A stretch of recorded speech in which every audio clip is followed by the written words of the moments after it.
¿Qué tal, queridos amigos?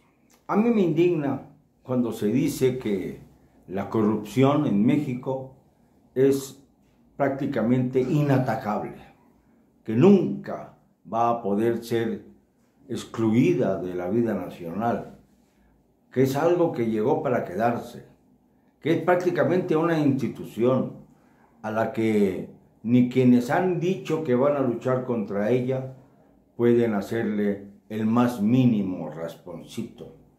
Y me refiero, claro, a la Cuarta Transformación, que está cometiendo pues las mismas ilegalidades y las mismas corruptelas que antes.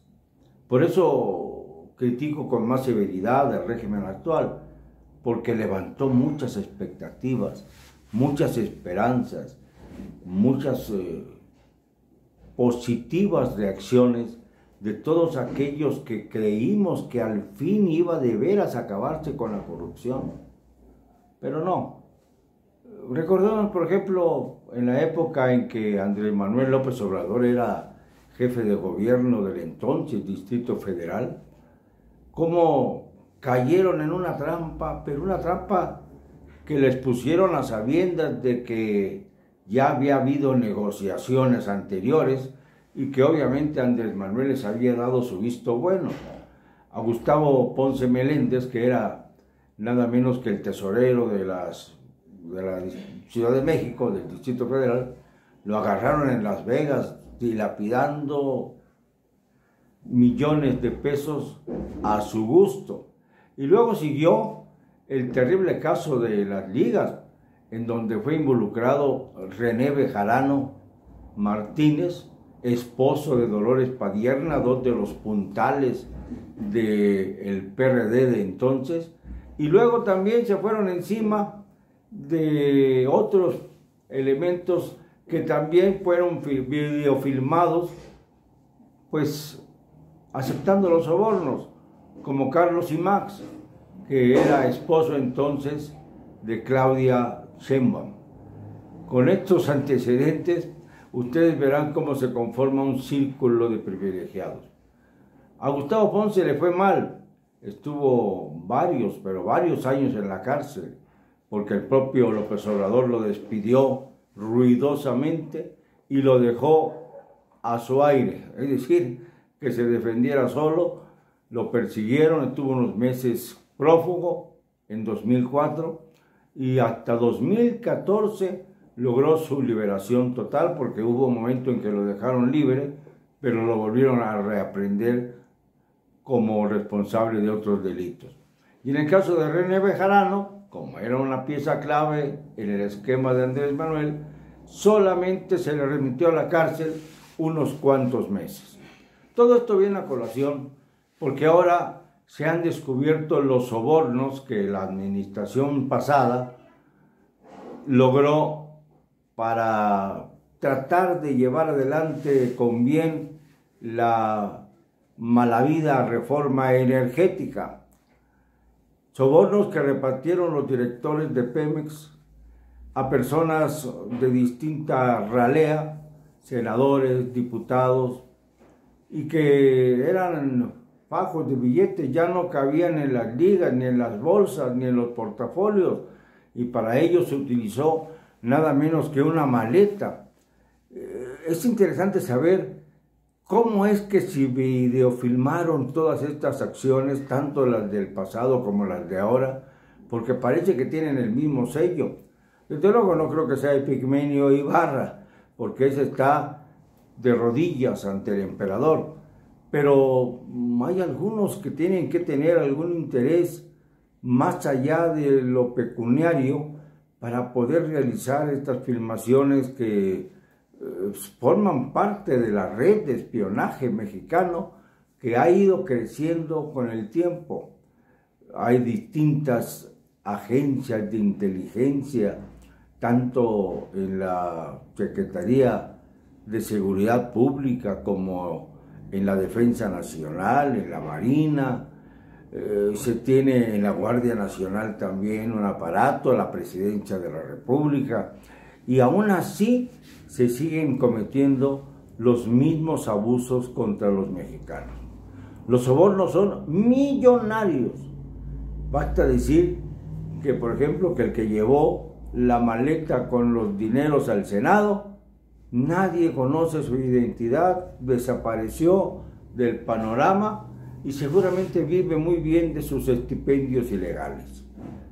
Esto es lo que no se puede tolerar en nuestro país. Porque si bien es cierto que estamos acusando y estamos viendo lo que pasó en la administración pasada, yo quiero saber qué es lo que está pasando en la administración actual.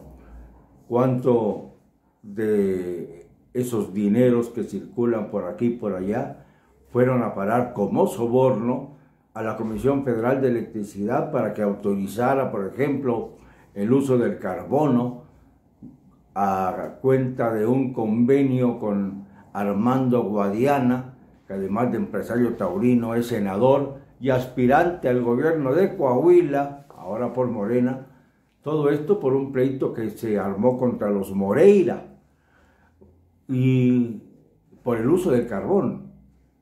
Fíjense, y de ahí se derivaron un montón de cosas, como hasta la prohibición a las corridas de toros, precisamente para dañar la afición y una de las empresas de Guadiana, que además es ganadero de reses de lidia, así que se da todo un círculo de perversidades absurdas.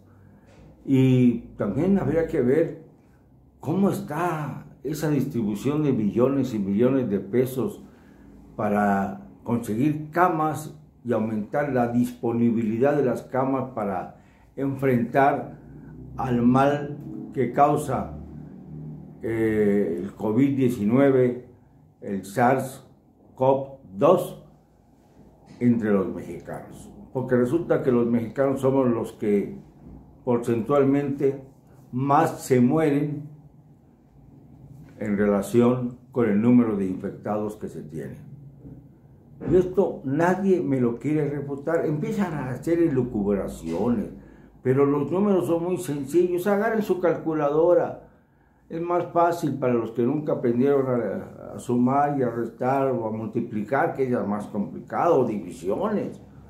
Sino que vayan con su calculadora y vayan multiplicando y dividiendo con inteligencia para saber los números exactos de la famosa pandemia, que no son los que nos lee todos los días el famoso doctorcito López-Gatell, quien también debiera ser investigado porque ha hecho mucho daño al país y debe ser ya considerado como un presunto delincuente. Sí, pero no se atreve nadie. Nadie se atreve ni en el Senado, ni en la Cámara. Me van a decir que por qué no lo hago yo. Yo soy periodista. Yo informo. Yo cuestiono. Creo que la crítica es el único periodismo válido en un país democrático. Yo no creo en los periodistas aduladores, porque esos siempre tienen las manos llenas de dinero mal habido. Creo en aquellos que se atreven a denunciar, a quienes señalan al narcopolítico, al narcotráfico obviamente, a quienes señalan a los miembros del poder que abusan de su autoridad y que abusan de la credibilidad del pueblo mexicano. A quienes les creen, les toman el pelo de una manera increíble, como está sucediendo ahora. Porque los sobornos de Pemex no son más que una pequeña hebra del monumento a la corrupción, como esa estela de la luz que costó miles de millones de pesos absurdamente despilfarrados por el régimen de Calderón. No queríamos esto para México. No queríamos que se renovara la corrupción. No queríamos que se renovaran los sobornos. ¿Y cuántas pruebas tenemos ya de hasta dónde ha llegado el régimen actual en materia de protección a los delincuentes que tiene en el gabinete presidencial Andrés Manuel.